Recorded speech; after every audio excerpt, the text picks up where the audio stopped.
Politicians around the world are trying to gradually reduce the usefulness of cash until they can eradicate it completely. Every transaction you ever made tells something about your habits, your politics, your associations, your movement, your physical location. And on the one hand, all of this data gets collected and shared among all of the intelligence agencies and corporations, or leaked. And on the other hand, if the people in power choose to, they can decide to debank you overnight. They turn off the switch. Now imagine what happens if your bank account is shut down and cash doesn't exist. Well, you can't eat. You can't buy food.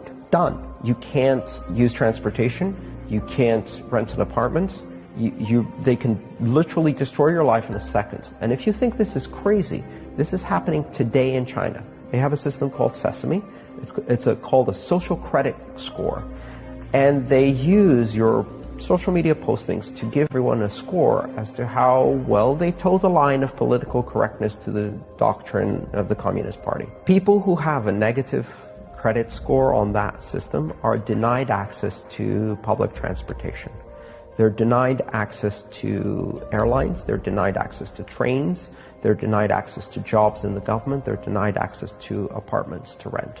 They're doing that today. Now, today, those people have cash to go back on. What happens when there's no cash? If you look at how the world's been acquired, it's been done by a banking scam where you lend people money that doesn't exist, we call it credit, and you charge them interest on it. If they don't pay the money back plus interest, then you get their wealth that does exist. You get their home, their business, their land, their resources, whatever. When you go to a bank and you say borrow £50,000, they'll type into your account £50,000 in credit. Where's the credit come from? Here. But you're not paying back £50,000. You're paying back £50,000 plus interest. The interest is never created, only the principal. Because people think that governments create money. Money is overwhelmingly created by private banks issuing credit. That's how money comes into circulation. What this means is creating credit for the principal but not the interest is that at no point is there ever enough money in circulation to pay back all the debt and all the interest on the debt outstanding. So people losing their homes and their businesses and their resources, etc., is built into the system on purpose. Once you squeeze the money supply, you take money out of circulation, it becomes obvious that there's nothing like enough money in circulation to pay back all the debt. So there's people losing their homes, there is things that they own, for no other reason that there simply is not enough money for everyone to pay back the debt. So what do the banks do? Ooh, we'll have that. And this has been going on for centuries. They say there's no inflation, but have you seen the price of food, real estate, and student loans, and medical? Now what's going to happen is the baby boomers, my generation, are going to start to retire. There's no money there.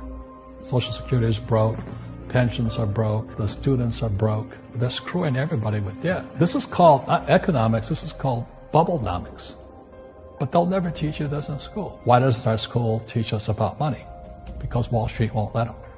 We know who they are. It's Christine Lagarde, her first deputy managing director, David Lipton, professors like Larry Summers and Ken Rogoff at Harvard, public intellectuals here in the UK, Adair Turner, Anatol Kaletsky, Mario Draghi, head of the European Central Bank. So it's a collection of central bankers, finance ministers, academics, think tankers, and public intellectuals, and several hundred of them around the world who collectively run the international monetary system. So then what about the hooded robes part? And the answer is they're like-minded individuals. They don't need top-down organization because they will agree with each other.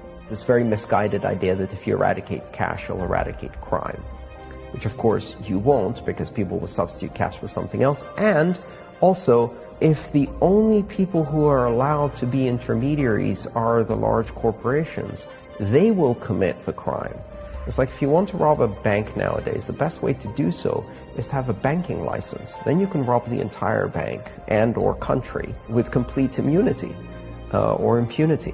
So it encourages this concentration of power, puts the intermediaries in a position where they can commit what I call mega crimes. If you rob one person and steal 20 pounds from them, you're going to jail.